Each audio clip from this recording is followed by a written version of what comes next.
సరేలే కానీ ఎక్కడికి వెళ్దాము? ఎక్కడికంటే ఒక ప్లేస్ ఉంది, అక్కడికి వెళ్దాము, ఒక గ్రౌండ్ లాగా. సరే అయితే వెళ్దామా? సరే ఇక్కడ ఆపే. ఏందే మొత్తానికి కాలేజ్ అనిపించావుగా నన్ను. సరేలేవే, రోజు పోయే కాలేజీనేగా, ఒక రోజు పోకపోతే ఏం కాదులే.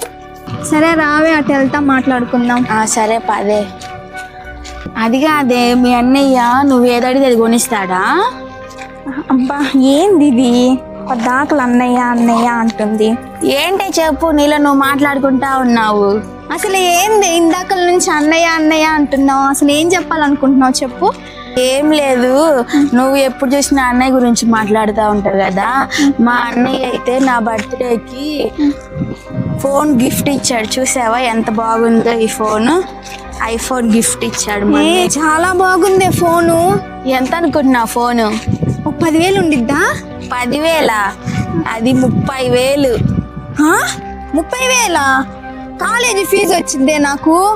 మరి ఏమనుకున్నావు మేము మా అన్నయ్య అంటే? నన్ను నుంచి అన్నయ్య అని అంటున్నా, నేనేమి మీ అన్నయ్య ఏం తప్పుగా అనుకోవట్లే. అవునా? కానీ మా అన్నయ్య చాలా మంచోడే, ఫోన్ ఏం కదా. అయినా 30,000 ఫోన్ అంటే చాలా బాగుంది నిజంగా. మరి ఏమనుకున్నావు మా అన్నయ్య అంటే? మరి మా అన్నయ్య మంచోడు అంటావు కదా, మా అన్నయ్య అట్లా అంటాడని. మరి ఆఫ్టర్ ఆల్ నువ్వు ఆ ఫోన్, అలాంటి ఫోన్ కొని అని అడిగితే కొనిడా మీ అన్నయ్య? కొనిస్తాడే, అడుగుతా. అడుగు మీ అన్నయ్యని. ఫోన్ చాలా బాగుంది, నేను కూడా మా అన్నయ్యని అడుగు కొనిపించుకోవాలి. ఖచ్చితంగా కొనిపించుకుంటా. కాలేజ్కి అని చెప్పి ఇక్కడికి రావటం ఏందో, మా అన్నయ్య తెలిస్తే ఏమైనా అంటాడేమోనే. అబ్బో ఇంకా అన్నయ్య వాళ్ళ నుంచి ఇంకా బయటికి కూడా రాలేదు. అంతేనంటావా? ఎంజాయ్ చేయవే, బయటికి తీసుకొస్తే.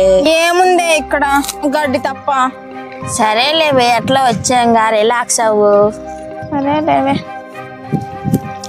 ఏమా ఏం చేస్తున్నావు? నువ్వే కదే రిలాక్స్ అవ్వమనింది. మీ అన్నయ్య దగ్గర ఇలాగే చేస్తావా? మా అన్నయ్య దగ్గర చేస్తే తిడతాడే. సరే, ఈ విషయం మాత్రం గుర్తుంచుకో, ఇంటికి వెళ్ళినాక మీ అన్నని ఖచ్చితంగా